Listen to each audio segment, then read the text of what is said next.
जी अस्सलाम वालेकुम वरहमतुल्लाहि वबरकातुहू। मैं अपनी फ़ौज को हुक्म दे चुका हूँ कि अगर मुझे कत्ल कर दिया गया तो ईरान को सफ़ाए हस्ती से मिटा दिया जाए। दोबारा सुनिए, मैं अपनी फ़ौज को हुक्म दे चुका हूँ कि अगर मुझे कत्ल कर दिया गया तो ईरान को सफ़ाए हस्ती से मिटा दिया जाए। ये किसने कहा है?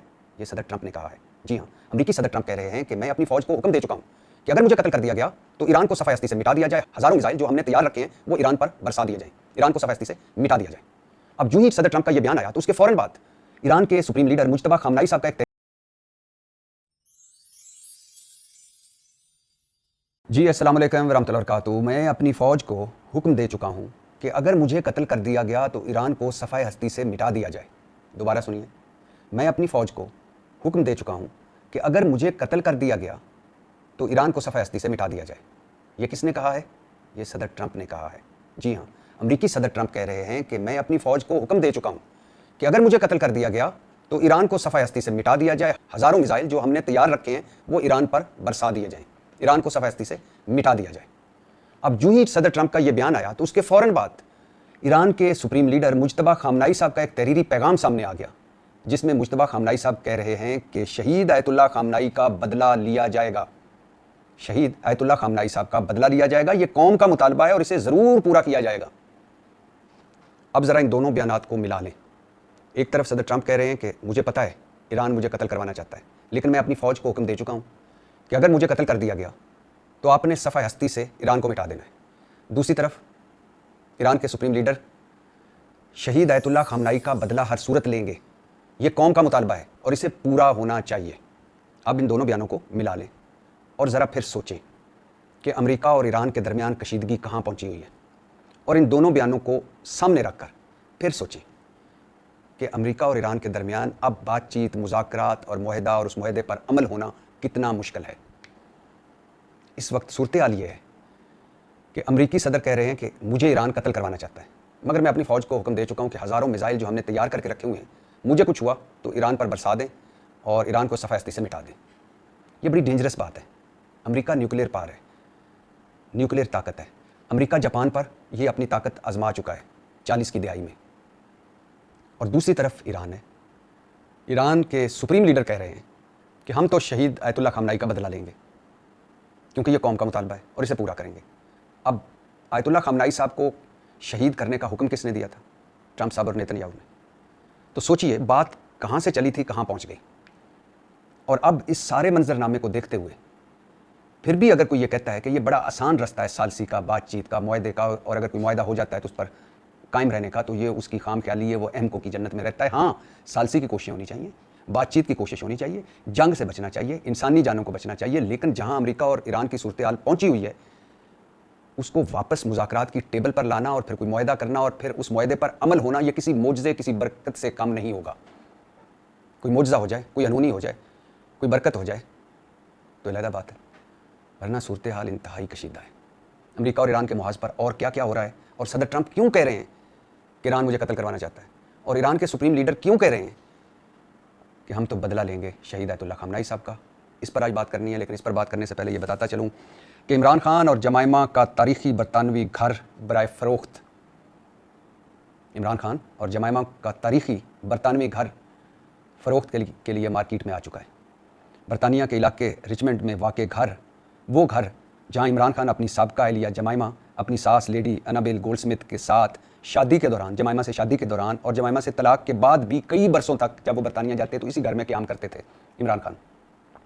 10 बेडरूम्स पर मुश्तमिल घर की कीमत 2,50,00,000 पाउंड मुकर्रर की गई है, तकरीबन हमारी करेंसी में 7 अरब रुपए के करीब 10 बेडरूम का घर है। और मिली लाज नामी घर, जिसमें 10 बेडरूम, 7 बाथरूम, बागात और एक कॉटेज शामिल है, ये घर इमरान खान की साबका सास एनाबेल गोल्डस्मिथ की वफ़ात के बाद फ़रोख्त के लिए पेश किया गया है, मार्केट में पेश किया गया फ़रोख्त के लिए।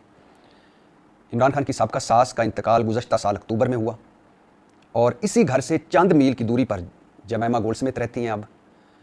और इमरान खान ने 2 दहाइयों तक इस घर में क़याम किया। जब भी वो बरतानिया जाते थे इस घर में क़याम किया करते थे। और एक रवायत है, इसकी मैंने तस्दीक करना चाहिए लेकिन अभी मुझे तस्दीक नहीं हुई, लेकिन किसी ने तरदीद भी नहीं की, कि जब इमरान खान और जमाइमा में तलाक हुई तो इमरान खान को बरतानिया में बहुत ज़्यादा असासे और दौलत मिल सकती थी जमाइमा की तरफ से, क्योंकि इमरान खान के 2 बच्चे भी हैं। लेकिन इमरान खान ने कोर्ट में जाकर कहा कि मुझे कुछ नहीं चाहिए। ये वही घर है जिसके सामने इमरान खान के सियासी मुखालिफ इहतजाज किया करते थे। इसी घर में एक मरतबा इमरान खान क़याम कर रहे थे, बाहर इहतजाज करने वाले आ गए, पुलिस भी आ गई और फिर जुल्फ़ी बुखारी इमरान खान को दूसरी तरफ से अपनी गाड़ी में बिठा कर ले गए। इस घर से तकरीबन 10 मील की दूरी पर हाउस ऑफ शरीफ के एवनफील्ड अपार्टमेंट्स भी हैं। मैं लंदन गया जब, तो मैं सेंट्रल लंदन में गया रहा था एक दोस्त की तरफ, तो उस दोस्त से सुबह सुबह मैं वॉक के लिए जब निकलता था तो एक तरफ शाहरुख का घर है, शाहरुख के घर का जो फ्रंट है वो सामने रोड पर खुलता है और सामने हाइड पार्क पर खुलता है, जो फेमस अमेरिका का पार्क है और जहाँ एक कॉर्नर है जहाँ आप आकर मलका के खिलाफ भी तकरीर कर सकते हैं। तो शाहरुख के घर की दीवार मियाँ साहबान के एवनफील्ड अपार्टमेंट से मिलती है। इनका दरवाज़ा पिछली तरफ है मियाँ साहबान का, जबकि शाहरुख खान का जो घर है उसका जो फ्रंट है वो हाइड पार्क की तरफ है। तो इमरान खान के बल्कि ससुराल का जो साबका घर है, बताया जा रहा है कि वो हाउस ऑफ शरीफ से 10 मील की दूरी पर है, हाउस ऑफ शरीफ के एवनफील्ड अपार्टमेंट से 10 मील की दूरी पर है। इस यादों भरे घर के सारे मकीन इधर उधर हो चुके। क्या वक्त आता है और फिर क्या क्या वक्त दिखाता है। इमरान खान जेल में है और जमाइमा से उनकी अलहदगी हो चुकी है। अनाबेल गोल्डस्मिथ इंतकाल कर चुकी हैं, इमरान खान की सास, जो इसी घर में रहती थी। और एक मरतबा जमाइमा ने शिकवा भी किया था कि मेरी बूढ़ी और ज़ईफ़ुल उम्र वालदा इस घर में रहती हैं और यहाँ आकर मुस्लिम लीग की या पीपल्स पार्टी वाले या पाकिस्तान की जो सियासी कारकुन हैं वो यहाँ कर एहतजाज करते हैं, नारे मारते हैं और मेरी वालदा डिस्टर्ब होती हैं। उन्होंने ट्वीट भी किया था। बहरहाल इमरान खान जेल में, उनकी जमाइमा से अलहदगी हो चुकी। अनाबेल गोल्डस्मिथ इंतकाल कर चुकी। जमाइमा एक दूसरे घर में रह रही हैं, इसी घर से चंद मील के फासले पर।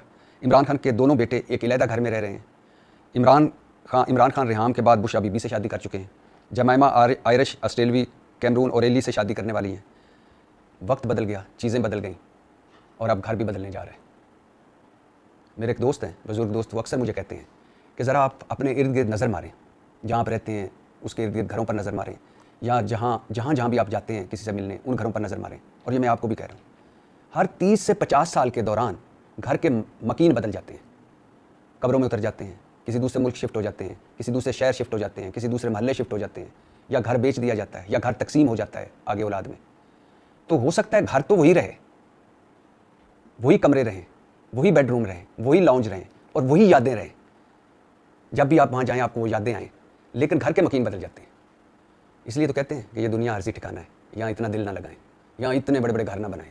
घर ज़रूर बनाएं अगर अल्लाह ने आपको तौफीक दी है और अल्लाह हर एक को घर नसीब करे, घर की छत नसीब करे, लेकिन इतने बड़े बड़े भी घर ना बनाएं, इतना भी खुद को फैला ना लें इस दुनिया में, क्योंकि आपने 60, 70, 80, 90 साल ही तो रहना है। मेरा एक दोस्त अक्सर मुझे कहता है कि आप नथिया गली जा रहे हो 2 दिनों के लिए या 4 दिनों के लिए, तो आप कितना सामान लेकर जाओगे। मैंने कहा कि एक ब्रीफकेस या एक बैग, और एक ब्रीफकेस ज़्यादा, या एक बैग ही सिर्फ। तो उसने कहा कभी हो सकता है कि आप पूरा घर आप नथिया गली उठा के ले जाएं या मरी उठा कर ले जाएं। मैंने कहा मैं पागल हूँ। तो उसने कहा फिर हम क्यों पागल बने हुए कि जहाँ मुक्तसर क़याम है, आर्जी क़याम है, वहाँ इस तरह फैला रखा है हमने कि जैसे यहाँ रहना है, और जहाँ हमेशा रहना है वहाँ के लिए कोई तैयारी नहीं। तो बहरहाल इमरान खान और जमाइमा की यादों भरा घर मार्केट में आ गया है फ़रोख्त के लिए। और ये भी सुनते जाइए कि किसी ना किसी तरह, आपने कभी गौर किया है कि किसी ना किसी तरह एक बार जब हम में से कोई सेनेटर बन जाता है, वैसे हम में से तो होते ही नहीं है, वो तो और ही दुनिया के लोग हैं, बेताशा पैसों वाले, बेताशा ज़मीर फ़रोख्त करने वाले, अक्सरियत की बात कर रहा हूँ, अक़लियत को निकाल कर, लेकिन फिर भी मैं बात कर लेता हूँ। हम जैसे लोग जब उनमें से कोई एक सेनेटर बन जाता है, कोई एक MNA बन जाता है, कोई एक MPA बन जाता है, तो उसकी क्यों ये ख्वाहिश उसके अंदर पैदा हो जाती है कि मुझे ग्रीन पासपोर्ट नहीं चाहिए, सब्ज़ पासपोर्ट नहीं चाहिए। अगर मेरा तुक्का लग गया है सफारतकारी की तरफ, मैं वज़ीर ख़ारजा बन गया हूँ या मैं ब्यूरोक्रेट हूँ, तो मुझे रेड वाला पासपोर्ट चाहिए, सफारती पासपोर्ट चाहिए, दूसरे रंग वाला। और अगर मेरा तुक्का नहीं लगा और मैं MP हूँ, MNA हूँ, सेनेटर हूँ, तो मुझे ब्लू पासपोर्ट चाहिए। क्यों हम ग्रीन से जान छुड़ाते हैं? ये सोच आपने देखी? हम में से ही उठते हैं ना कुछ तो ऐसे भी होंगे ना जो हम जैसे बैकग्राउंड के होंगे, बाद में अल्लाह ने दे दिया होगा छप्पर फाड़ कर। तो बहरहाल जो ही असम्बली में पहुँचते हैं, सेनेट में पहुँचते हैं, ब्यूरोक्रेसी में पहुँचते हैं, तो अपना पासपोर्ट इलादा वो बना लेते हैं। और अब तो इतनी इसका लालच हो गया, हिरस हो गई कि सारी असम्बलियों ने ये कानून पास कर दिया है कि हम जो MPAs हैं, जो सेनेटर्स हैं, जो ब्यूरोक्रेट्स हैं, वो उनकी अहलियाएँ यानी उनकी बीवियाँ और उनके 28 साल से कम उम्र बच्चे सबको दूसरे पासपोर्ट दिया जाए, हमें इस ग्रीन पासपोर्ट से बचाया जाए। कितने मुनाफिक होते हैं वो लोग जो ग्रीन झंडे की बातें करते रहते हैं और जेब में दूसरे पासपोर्ट लेकर फ़ख्र महसूस करते हैं कि ये देखिए हमारा पासपोर्ट, ये तो हमारा इस्तेकाक है। बस अब आपने भी यही ज़हन में रखना है कि किसी ना किसी तरह एक मरतबा अपने ब्यूरोक्रेसी में आ जाना है, इम्तिहान पास करके ग्रेड 16, 17 में आ जाएं, ऊपर चले जाएं जहाँ तक पहुँच सकते हैं, और फिर छोड़ दें। सारी उम्र ब्लू पासपोर्ट आपके पास रहेगा, आपके बच्चों के पास रहेगा जो 28 साल से कम है, आपकी अहलिया के पास रहेगा। और किसी ना किसी तरह आपने MPA बन जाना है, MNA बन जाना है, सेनेटर बन जाना है, और फिर आपने ये पासपोर्ट रख लेना। अब तो मेरा ख्याल है यही सारों का हदफ होना चाहिए, मंजिल होनी चाहिए।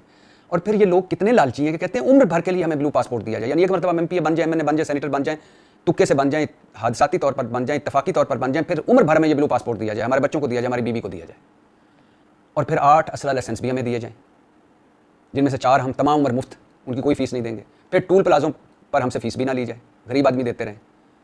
और फिर हमें एयरपोर्ट पर VIP लाउंजेस में एक्सेस दी जाए, यानी हम दंदनाते हुए जाएं, VIP लाउंज में जाके बैठें, चाय पिएं, फ्रूट खाएं, बेकरी आइटमें खाएं, और दूसरे जो हैं वो पेमेंट करके या बिजनेस क्लास की टिकट लेके या कोई बैंक का सबसे महंगा कार्ड लेकर, उसके लिए भी आपको आपके अकाउंट में पैसे होने चाहिए, तो वो फिर उस वहाँ पहुँचें जहाँ आप ऑलरेडी पहले बैठे हुए हैं। और मज़े की बात सुनिए, हमारे जो सदर हैं आसिफ अली जरदारी साहब, इनको ताउम्र इस्तिस्ना हासिल हो गया है, यानी जो कुछ इन्होंने पहले किया था वो भी माफ़, जो इस वक्त ये करेंगे ये भी माफ़, जो सदारत से रिटायरमेंट के बाद करेंगे वो भी माफ़, कोई अदालत इनको नहीं बुला सकती। ये कानून पास कर दिया हमने। और इनकी सिक्योरिटी कितनी होगी, इनको मुलाजमीन कितने मिलेंगे, इनके साथ पुलिस कितनी चलेगी, इसका तो खैर किसी को अंदाज़ा ही नहीं। जो जितना ताकतवर है वो उतना ही कानून को मोम की तरह मोड़ के अपने लिए कर सकता है, अपनी तरफ कर सकता है।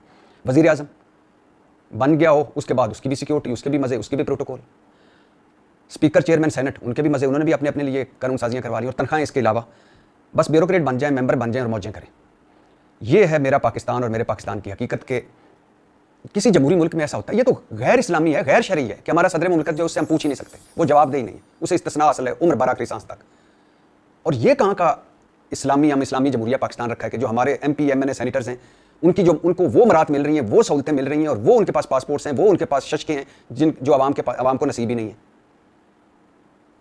कितना लालच है, कितने लालची हैं ये लोग। शर्म नामी कोई चीज़ ही नहीं है, खौफ खुदा भी नहीं है, ज़मीर मुलामत भी नहीं करता। यानी किस तरफ जा रहे हैं ये लोग। मुल्क का हाल देखें, कौम का हाल देखें, लोगों का हाल देखें और इनका हाल देखें। और ये भी सुनते जाइए, इनकी कारकर्दगी की छोटी सी झलक भी सुनते जाइए कि तरबेला और मंगला के बाद मुल्क में एक भी बड़ा डैम नहीं बनाया इन जीरे ब्लेडों ने, बनारसी ठगों ने 78 सालों में। इंडिया 5000 डैम बना चुका है। महंगाई छोड़ दें, बेरोजगारी छोड़ दें, गुर्बत छोड़ दें, बैरूनी सरमायाकारी जो नीचे ज़मीन में जा रही है, ज़राअत, इंडस्ट्री, रियल स्टेट, बाकी जो इदारों का सवा सत्यानाश हो गया वो छोड़ दें। ये रोज़ हम बढ़ के मारते हैं, इंडिया ने हमारा पानी रोका तो हम उनके डैम उड़ा देंगे। इंडिया की जुर्रत है कि हमारा पानी रोके, बिल्कुल ठीक कह रहे हैं आप, मैं भी आपके साथ, उसकी जुर्रत नहीं होनी चाहिए, या आप भी जारियत करने के लिए, लेकिन कुछ खौफ खुदा करें आप भी, आप डैम तो बनाएं। ये जो बारिशें बरस जाती हैं, ये जो इतना कीमती पानी ज़ाया होता है, ये सैलाब जो हमें तबाह बर्बाद कर देता है, और वो पानी ना सिर्फ तबाही लाता है बल्कि ज़ाया हो जाता है, इसको ही रोक लें। इसके लिए डैम बना लें। काला डैम नहीं बनाना तो चिट्टा डैम नहीं बनाना तो नीला डैम बना लें, पीला डैम बना लें, सफ़ेद डैम बना लें, और हरा डैम बना लें, और अपने पासपोर्टों वाला ब्लू डैम बना लें। कोई डैम तो बनाएं, बस बढ़ के मारने जो गई हैं। जब देखो सवेरे अखबार पढ़ो, शहबाज शरीफ किसी मुल्क के दौरे पे निकल रहे होते हैं, जरदारी साहब किसी मुल्क के दौरे की तरफ जा रहे होते हैं, बिलावल कहीं तकरीरें कर रहा होता है, मरियम नवाज़ कहीं खड़ी होकर वो आगे मुखालफिन को लिताड़ रही होती हैं। बातें बातें बातें, अमली तौर पर कुछ भी नहीं। और ये सुन लीजिए, फिर से पेट्रोल बम गिरा दिया गया आवाम पर। फिर से पेट्रोल 13 रुपये 18 पैसे फ़ी लीटर बढ़ा दिया गया, डीजल 13 रुपये 80 पैसे फ़ी लीटर बढ़ा दिया गया, और मिट्टी का तेल 11 रुपये 19 पैसे फ़ी लीटर महंगा कर दिया गया। पेट्रोल अब 310 रुपये फ़ी लीटर, डीजल 323 रुपये फ़ी लीटर, और मिट्टी का तेल 242 रुपये फ़ी लीटर।